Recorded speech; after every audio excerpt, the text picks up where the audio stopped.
Hi, folks. Hi. It's Ben and Jerry from 4Ground and OnTableTop. Yeah, you're on tabletop. I'm on tabletop. Yeah. And we're going to be talking about what I want, what I really, really want.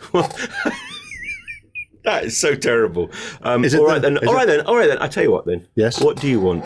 What do you really, really want? I'll tell you what I want, what I really, really want. What do you want? I want a... Oh, you want a? I want a... What do you really, really want? A laser cut laser design. cut design. That's awful. That is terrible. I dare you to put that as the title to this stuff.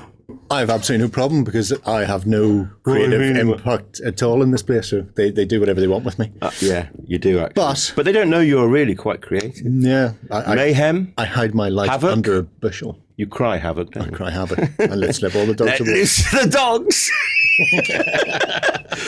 Right, okay, sorry. In jokes, sad beardy men. So we are going to talk about designs and more importantly, or Right, so more realistically, so 4Ground. it's people's individual wants and dreams, I suppose. Yeah, I mean, 4Ground are doing what we do. There is a lot of passion behind what we do because this is not, this is our day job now, but it's not like our backs against the wall day job. Yeah. And we're very fortunate to be in that situation. And but we are a contract company. We contract to do work for people, so we are part of their toolbox, if you like, in the same way as nowadays more and more games are using factories and facilities, say for instance in the Far East. They become then part of their toolbox. And so we were talking about getting people, how do people get, it's very interesting how the industry works. I mean, like how's that made or how is it made or whatever. That can be almost addictive, watching something being done.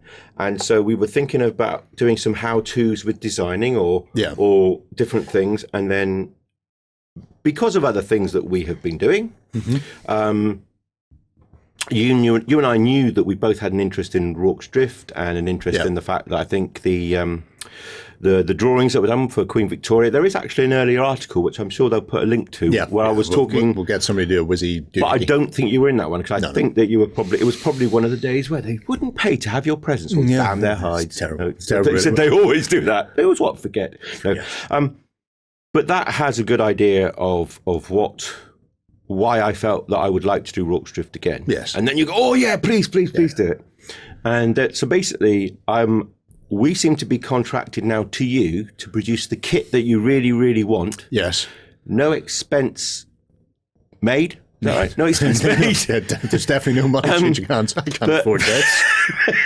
but that's fine. Because it gave me an excuse to do it. To revisit. And it's nice, So as far as saying, is there a commercial purpose in 4Ground doing this? Yes, there is, because there's a lot of designers out there that have a day job. Yes. And they don't. We need to find a way of making people aware that we are part of the toolbox. Yeah. And this is, you've done a really good sell. I believe you. Andy Zek, which we'll come on to in a minute, will be really proud of you. Yep. And even Justin's jumped in. Yes. How did he become second when Andy Zek has really waited the longest? I have no idea. Perks of the job, I think. Well, could be that. Yeah. The semi-sentient beard, I think, that comes and goes is probably controlling it. It's seasonal. It's got a deciduous beard. It does have a deciduous beard. Mine's Evergrunge. Yeah. It's the best way. I can't get rid of this. I would be naked. Do you know what? Actually, I have trimmed mine since last time because there's a guy at work called Mike, and I just got my glasses done, and they're nice round glasses, and I come in and I think that's quite good because I can look like a grumpy old ass, So I prefer to have glasses that don't look, I rather look like the Terminator rather than the Terminator, or Terminator. And I walk into the laser room and Mike's in there, and he goes, Gandalf Potter. You draw knob, I thought. And I trimmed it off, and then my wife goes, Helen, who's the CEO of the company, because I'm very childish and I couldn't do that. She goes, I'm not sure I like that. And I said, she goes, well, don't worry, it will have to grow back, won't it? Because she thinks I'm a chinless wonder. And I shaved it all off once. She said I was a double glazing salesman, and she didn't want to discuss things. It's while I look valid. Like That's why I don't get rid of the beard. I look like a 12-year-old with no chin. Yeah, so, I have to thank the TV series because my wife, when she was a small child and easily impressionable, was really into Grizzly Adams. And I'm a sort of hybrid. I'm Ben the Bear, because the bear was called Ben. Do you remember that? It was, yes. Because Adams was a sort of a fattish bloke with a beard. Who wasn't very good in social situations. He wasn't. He's very, very good up in the wilderness. However. That's where my brain's at. No. Right, okay. So you and I were just thinking about, and you have this irritating habit of little catchphrases that I think are pathetic and then stick in my head, and that was the what I really, really want thing. And that was, wouldn't it be great if somebody could actually have the ability to go and talk to somebody in the industry? So think about the designers that make nice things and say, this is what I would like. And it happens from time to time. You know, you'll have a Kickstarter where, and if you pledge this much, and Kickstarter is another conversation we can have later or whatever, but if you pledge this much, you will be able to design this, or you will be able to have this done. And so it's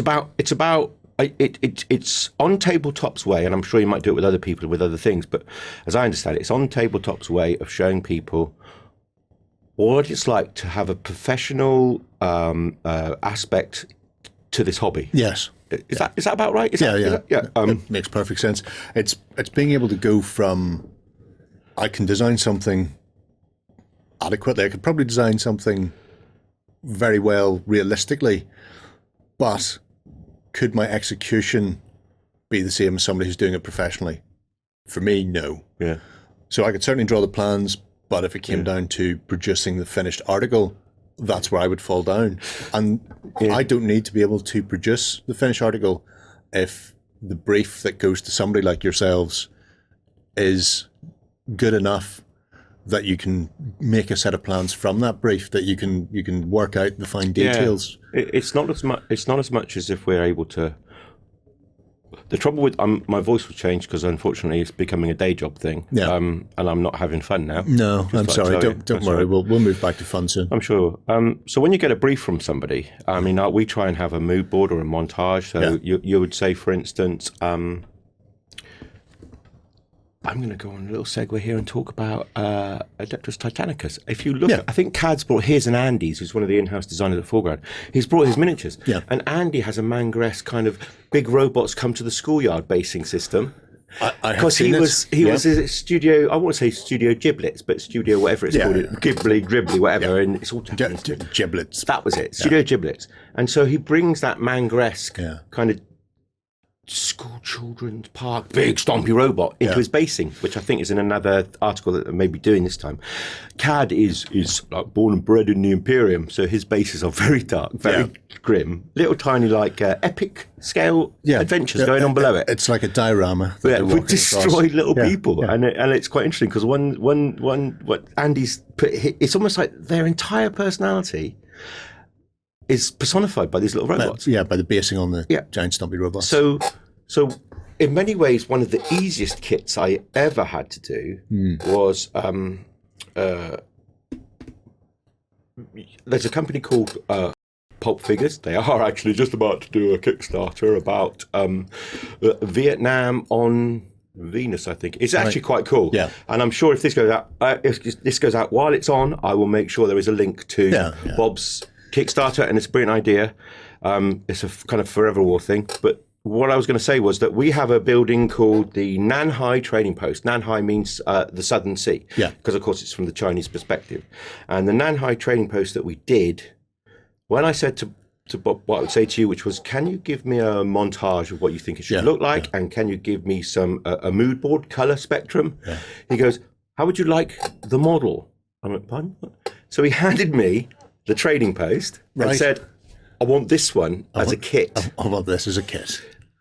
And I was working, Adam was in, his day job was in 4Ground, and he goes, well, you've got too many other things on. He said, and I said, yeah, I know, but I said I'd do it. And he goes, well, did he ask you? I said, no, I offered. He goes, oh God, why do you always do this? And I just do.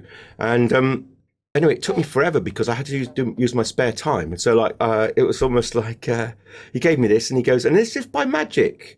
1.5 years later, it was there before me.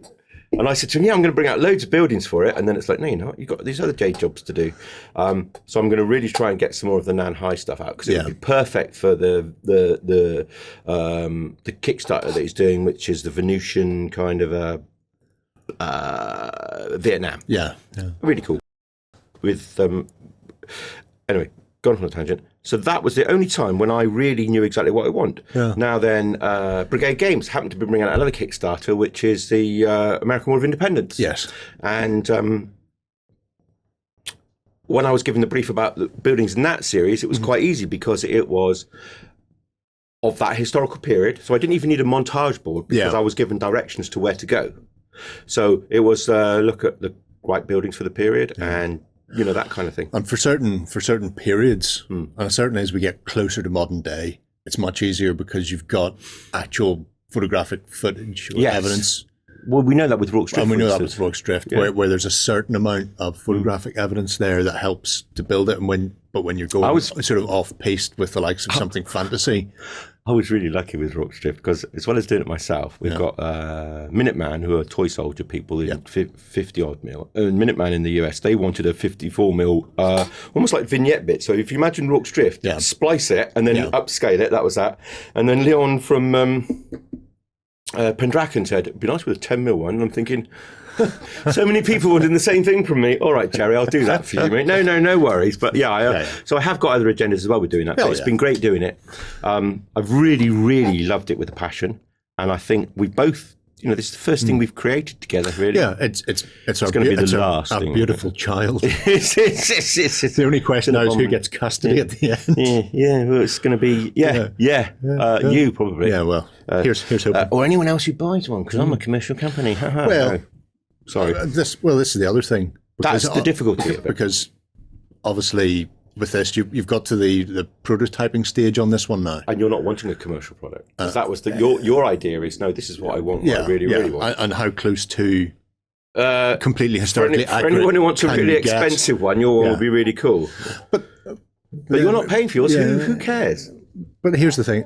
If you've got something like this where you've got the option of doing an ultra-realistic or particularly boutique bespoke piece. Right, so when... Is there ever going to be a point where you hit a threshold where cost always is just too invalid? It would invalidate it for anybody. We will throw a kit out there and see what... Well, for one thing, what we can't do is we can't... If we are part of people's toolbox, if you're a designer and you do something and you have to make a lot of them and it happens to be with a skill set that we have, you would come to us. So why would we compete with you? That's why we don't bring out any unpainted stuff ourselves, because we might be doing that for another company. And why the 4Ground painted stuff or painted stuff that we do for other people is specifically, you know, it's about showing what we're capable of. So before we were 4Ground existed as a name, we were Time Again were approached by, as you know, John Stallard from Warlord Games, and they said, you know, can you, he called me Mongo for a totally different reason involving a burnt eyebrow from our youth. I was never a member of Games Workshop. I was in a Seal Knot regiment. Think of it as like armoured Morris dancers. Yes.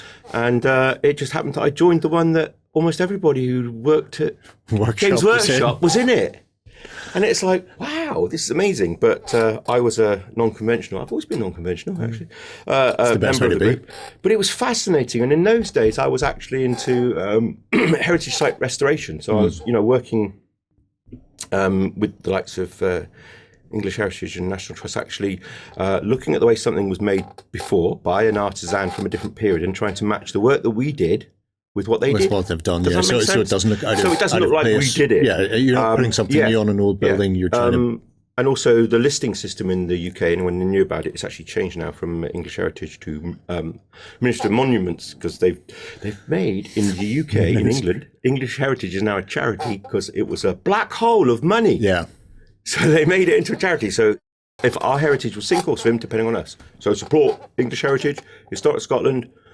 Northern Ireland might be Ministry of Monuments. I can't remember still. I have no idea. It's different. Who knows where things have gone? Yeah, get confused. We're always very property different. And what's still in use. You know, bit of column A, Jeff bit of column B. Castle's still in use. Only the ones made from barbed wire tin. Yep. No, sorry. Moving on. Yes. Right. So, with regard that original Rorke's Drift, the brief was, we want an adult playset. Yeah. No one had done that at the time. This is the thing to remember. It's very easy to go, oh, well, it's obvious that it's a no-brainer that would sell, but no, it wasn't. And everyone that worked for John at the time were going, are you nuts? We've had we've got to the stage where we've got people to swallow the plastic, the plastic historical. Yes. Which was sacrilege at the time. Oh yeah, very much so. Even though the likes of Revel and Tamiya have been doing it for years in different scales. but different scales. They're they're not for wargamers. They're not toy soldiers. No. They're miniatures. Miniatures. I had miniature toys when I was young. So the thing is with that is that was the brief we were given, and so believe it or not, I go off on one slightly. And so we came back with a beautiful little Rorke's Drift and the water cart and the other wagons and everything else. And they said, this is really, really good. And the price point is, and I went, da-da-da, and they go, really like what you've done. But unfortunately, and this is the other thing, it's not like they're a guy in his garage making it for you. Yes. They make it, then it has to go to Australia to a distributor. Yeah. Then the distributor has to get it to a retailer. Then the retailer has to sell it to what they call in the industry end users. Yeah. So everybody's got to earn a living. Yeah. And that is why the price point goes 10p up and up here and up and up. ends up being like £2 there. Yeah. And it's not because these companies are overcharging. It's because we don't actually know what the company is charging, because that's the commercial communication they have with each other. So that was interesting when I found out that what they sell their stuff for is loads less than what you'd imagine. Yeah. So we had to remove some stuff. So we had to remove some detail, which made me sulk. And then I said to them, you could have this coloured, and they go, no, which is the price point? Now they weren't being retentive in any way. Yes. They had their brief, and they'd come from a company where they knew exactly how to keep to their brief. Yeah. And I had been more louche, bohemian. Yes. In the sort of 1920s. Yeah. What is that he's smoking kind of way? So the brief that a commercial organisation would give you ends up being much more restrictive than if you had carte blanche to go out there and do one of the hardest what you really want. What's that? What I want now. One of the things is when you're working part of a buyer team, sometimes the buyer doesn't really know the brief that the company wants to work to. Sure. And so that's why we say to them, we would like a mood board that everybody's got access to. Yeah. And we would like the montage. So I tend to think of a mood board more as the colours, the scheme. Yeah. So if you wanted it grungy, it would be that kind of thing. I say to people, go to Pinterest, look at some of the stuff that people do, or go to DeviantArt, because you're not talking about ripping somebody off, you're talking about experiencing the mood. Yes. And that's the mood board. And then you could then also have a montage of the kind of, I would like it looking a little bit like, I don't know, think of something, 40K, for instance. Right, okay, so on ruined Gothic Imperial. Yeah, I would like a sort of brutalistic Nazis but not Nazis in the future kind of vibe. 1930s brutalist, or Stalingrad kind of damaged at the time, and where people are used to being oppressed. Yes, they're used to being part of the system, kind of thing. And that's the only way. It's a meritocracy where you can only progress by being part of the system. So you'd end up with a load of colour swatches of greys and blacks and kind of stuff that CAD likes drawing. But that's without knowing 40K. I would now experience sort of like 40K, and that's how it's done. So I would get the mood board from you, and your mood board might be, well, actually with Rorke's Drift again, it's quite good because you can give me an actual photograph of the stones. Yes. Because you can go to the site now as a tourist, and although they removed Rorke's Drift, it was a mess, a little bit. Well, damaged and then rebuilt beyond into repair. The fort as well. So they just removed everything, every bit of the. No, apart from I think the one or two courses or one row of stones. Yeah, one row of stones. I've never been there. I really would like to go there. One thing I'd like to say, little segue here. If you've ever been to Rorke's Drift site, I believe I'm right in saying you can actually photograph the original floor in one part. I think someone said to me that there's like a glass panel. I've never seen it. They keep saying that you can photograph it, and I can't find anyone who's bothered to put the photographs of it on the internet. I wonder, must have a look. Denizen, one of the guys on the site, put up a load of pictures when I was talking about doing Rorke's Drift of a visit a few years ago. So there wasn't a picture of the floor in there, but it's possible he has one. No, but I can't. Yeah, but no, but I can't find one, and I've not been there, and I'd love to, just simply because I've decided. It's a mixture of like a sort of like a random flagstone kind of thing going on, but also wooden floor. Wooden I'm actually floor, not sure it would have a wooden floor, because I was thinking about it. They might have had I think they had a termite problem there, so I'm not sure, because I'm a little bit could be fussy. Could all be stone all the way through. But stone all the way through. Could be wood, or could even be, I suppose, just packed earth. That is known as a midden. Did you know that? Because it came from the rubbish. Yes. Oh, shut up. Don't talk to a boring person. They may know more about the boring stuff than you. About boring things. Yeah. So we're currently at stage 2 with my little drift, but Justin then... They should put you in this room with me, because you get me back to the topic. That's all right. It takes us a while sometimes, but I like digressing myself. Yeah. But Justin is thinking about going for a Fabled Realms. Right, this is What's this? Let me see. Currently at stage 1 with a forest hold / hall / thing for Legends of Fabled Realms. So what is his idea and initiative? Because he seems to be going from 2 to 1 to... Yeah, this running order is... Right. If you're familiar with OnTableTop, when you were presented as Beasts of War, we had a situation where I think we were at the Walking Dead boot camp. Yes. And a friend of mine won a competition that we did on the day. He did, yeah. And it was really funny, because he went to... Andy Zek. Andy Zek, What's his name on Suetonius Plinius. Yeah, somewhat Latin. It's all Latin to me. He won, and he couldn't believe it. And even though he's a dentist, and I'm not keen on dentists, and I don't ever remember that or hold it against him, or why does he always look at my teeth? No. And he won, and on air, I think it was. I said, no, you can't do that. And Andy goes... And he always looks sad. He looks like the evacuee. Shot his puppy. Nobody wants to take you home. or I expect to find a little label that says eats marmalade sandwiches and comes through. And Andy goes, really? And he goes, no, someone else should win it. And he goes, so there must be something else you'd want, Andy. Roman Fort. And I had to promise him on the day. Yes. True to my word. 2 years later. No. On the day I had to promise him a Roman fort, and then they did it again. And then I think it was Adrian, who's another friend who comes from Bristol, who won it. So I just gave up then, because I was going to end up owing everybody everything. Something. Yeah.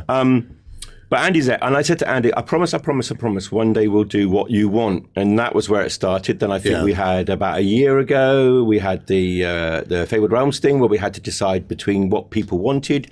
You said you wanted Rorke's Drift.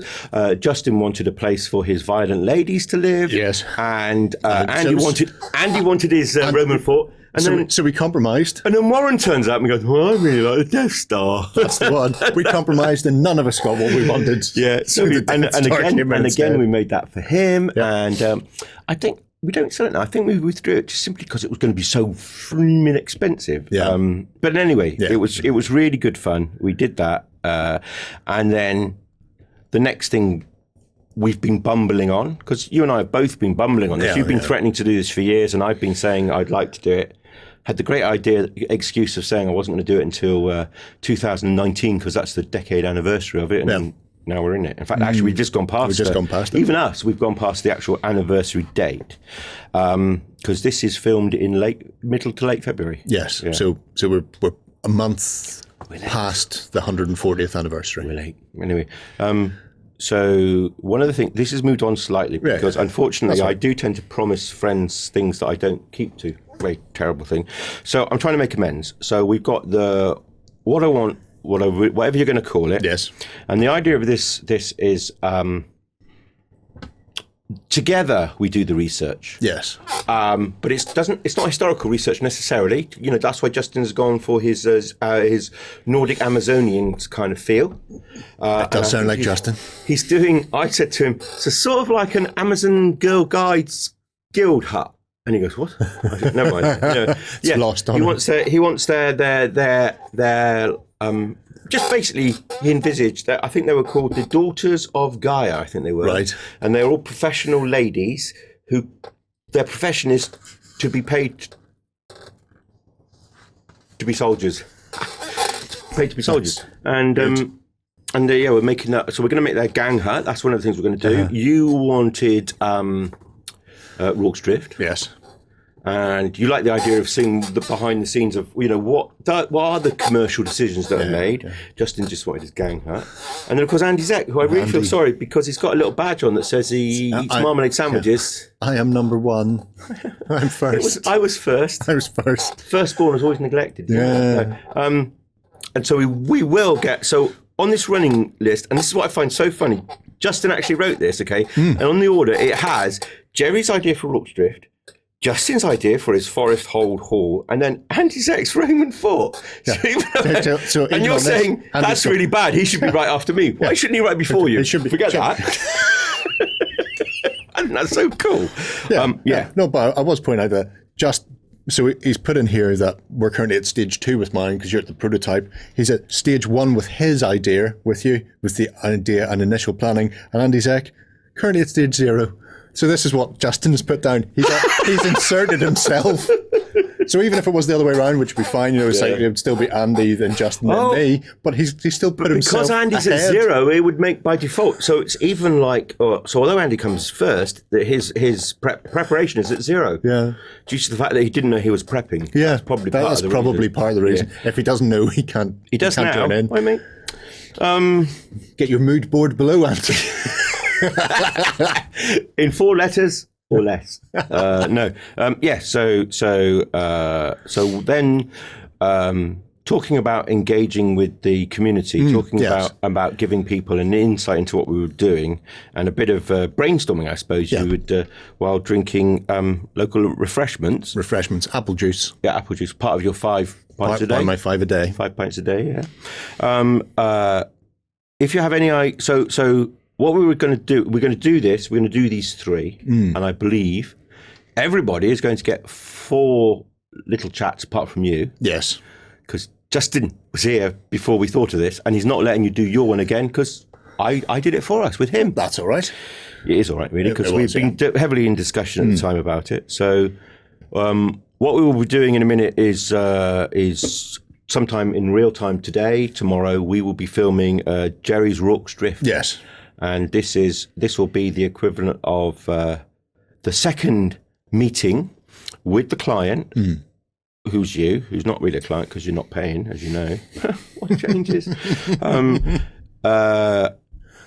And then we will talk about where it's at. Yeah. We've now got a prototype, so a proof of concept, we tend to call it. And we'll be looking at the proof of concept. Because this is a Monday and we turned up on Sunday, we actually played Rorke's Drift yesterday with the prototype on the table, just because we wanted to. Yeah. And good times. And I like the fact that I left out 2 walls. I'd left them so we come out of corrugated cardboard. Yeah. Just worked perfectly. Yeah. But that gives us an idea. And then there's another thing where he's now looking at his swatches of colour. Think of it as almost like you're at the tailor's buying a suit in a way. Yeah. You have it tailored and then choose the fabric. And then you put it. Then what Jerry's going to decide is, if this is my kit, basically you've kind of put yourself in the warlord situation, but you're saying, well,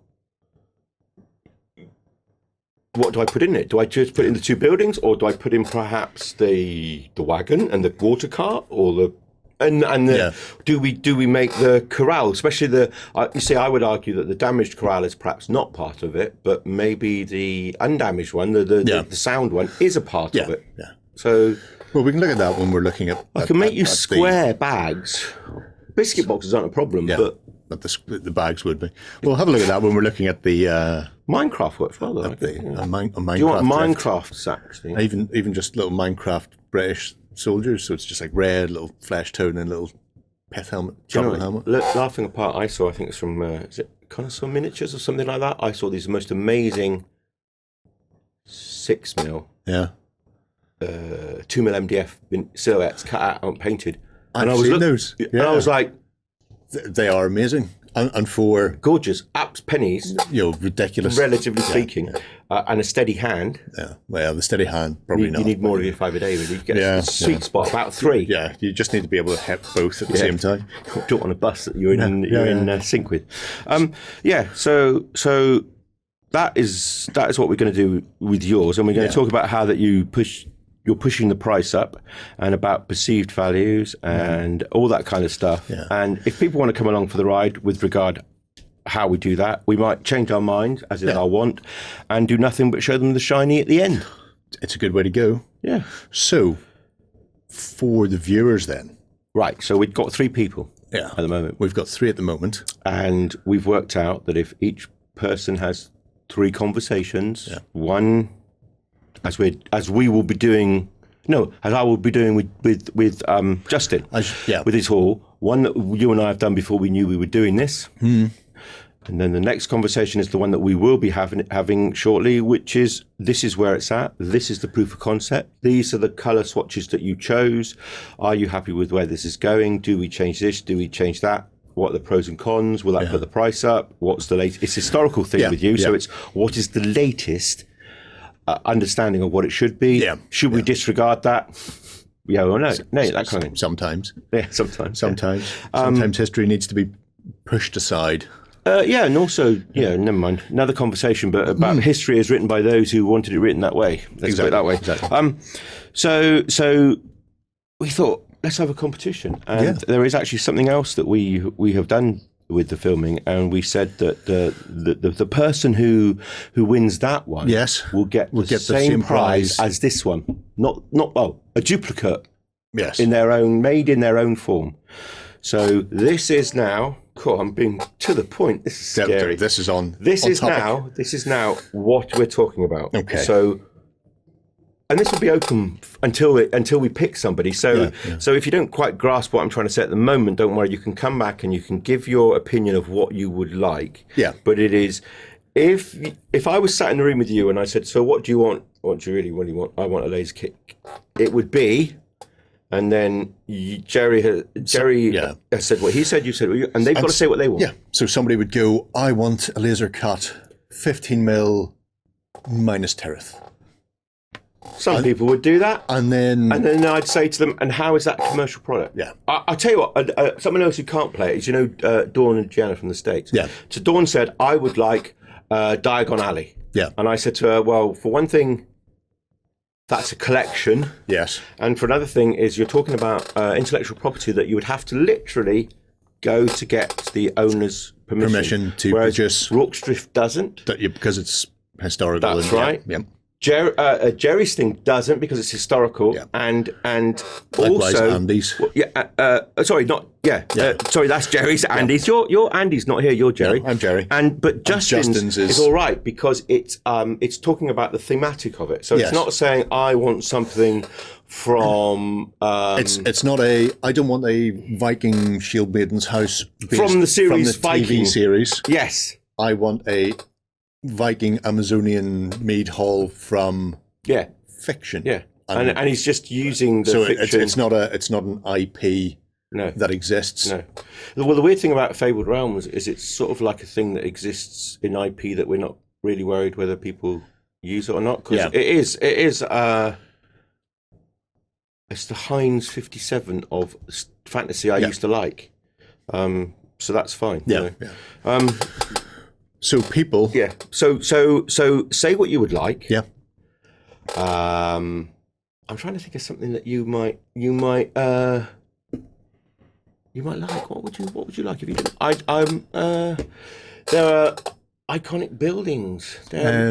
So for example, if you're in Stalingrad, you're in Stalingrad, it'd be Pavlov's house. Would it? Yeah. It would. Oh, yeah. Well, that'd be a lovely building. Yeah. That would be a lovely building. And it's a big footprint. It is. It is, but that's a very, and the great thing about that, you see, for instance, is that I could actually go there nowadays and see it. Yes. If you wanted Reichstag, let's say you want a 50mm Reichstag for the defence of Berlin. That would be easy to do because quite a few photographs are taken of that. Yep. In a brutalistic way. In a very brutalistic that's an art way, but that's an artistic genre rather than anything else.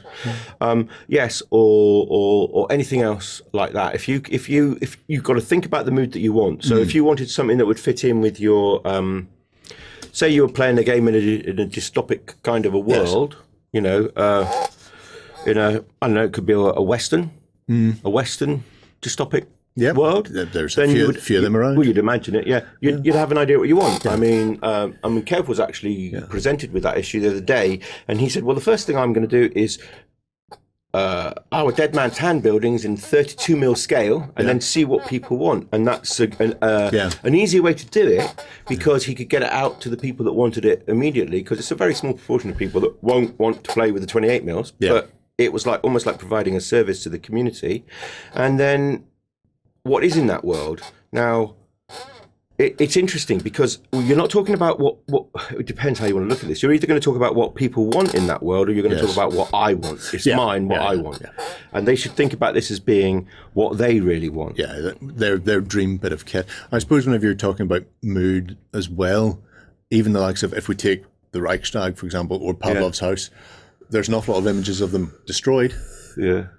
So you could go, well, I want the destroyed, I want the burnt out and wrecked version. Yeah.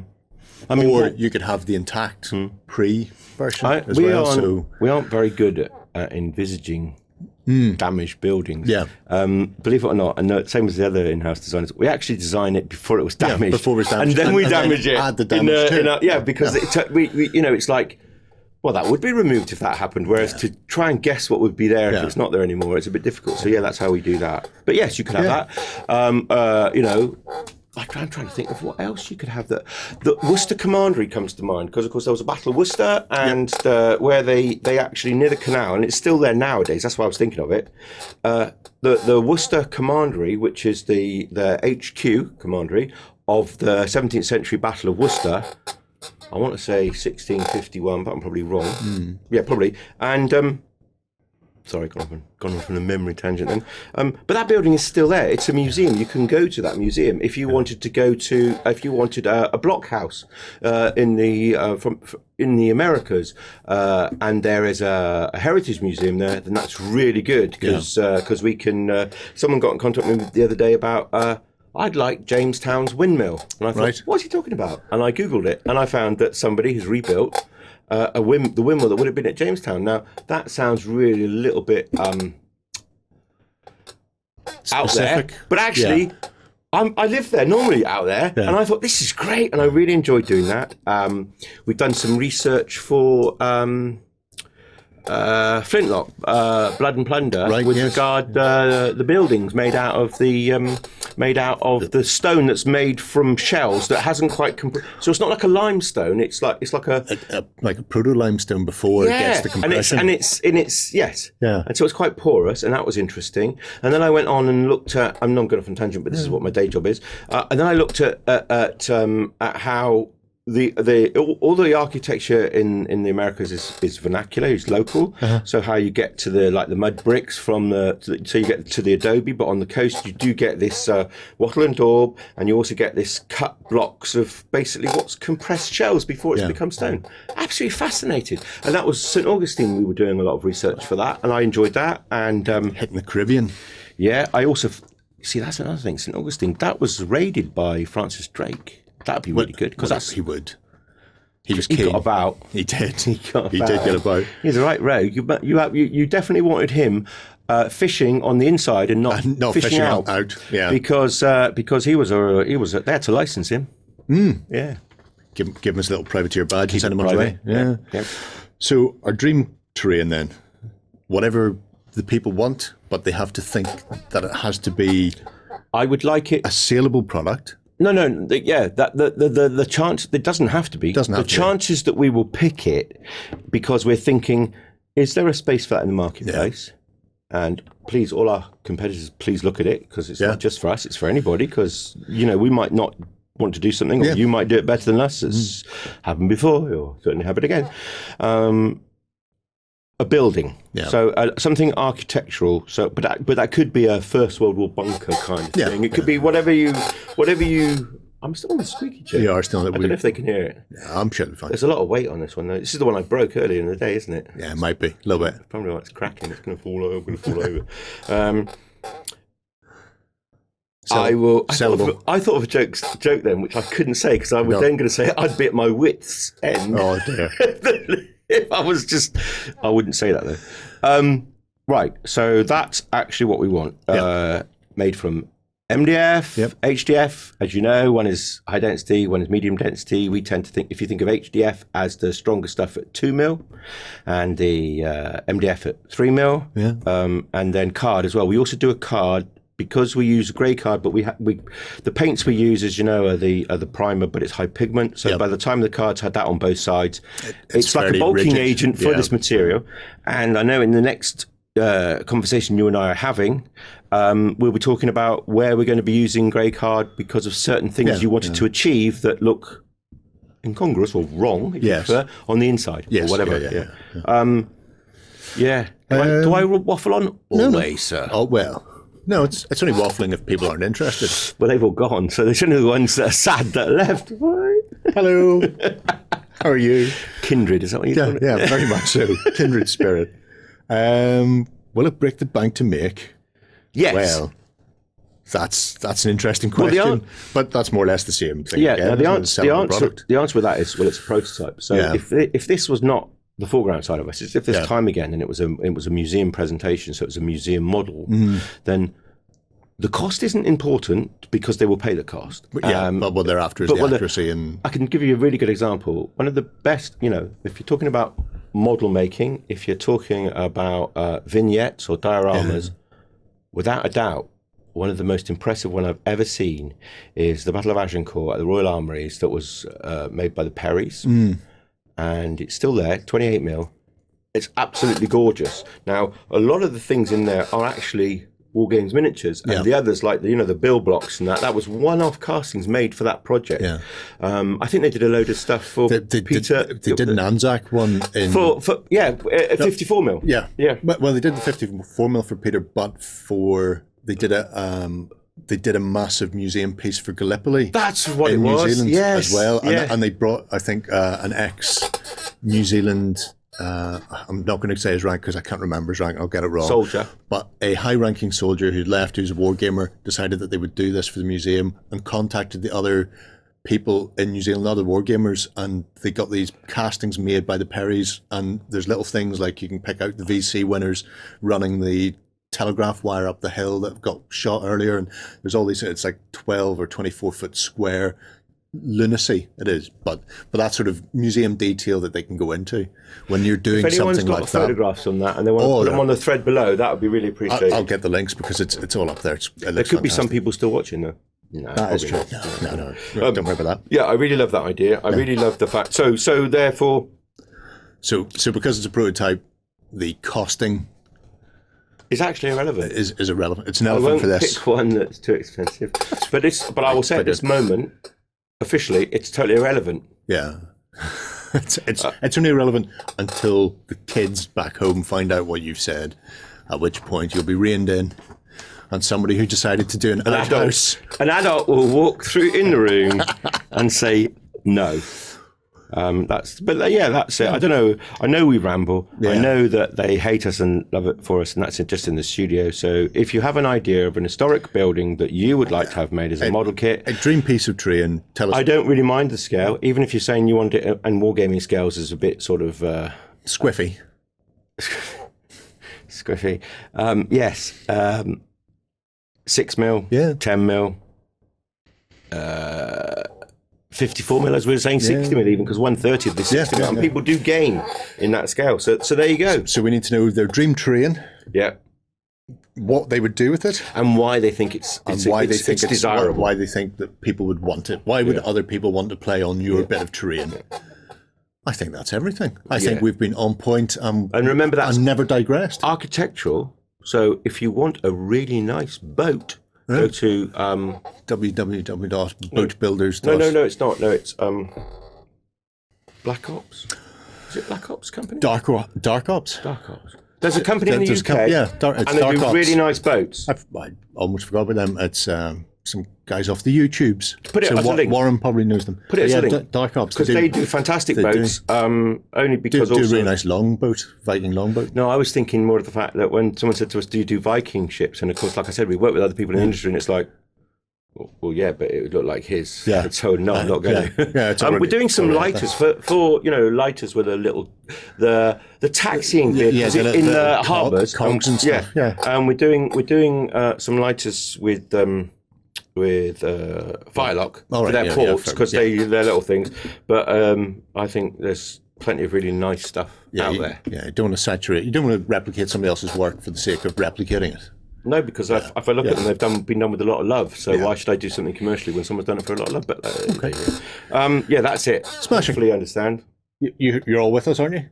Nod if you're... Yeah. Both of you? Yeah. Thank you. Yeah. Bye. Well done, us. Take it easy, folks. Get your comments down below, and we'll speak to you again soon. Thank you very much.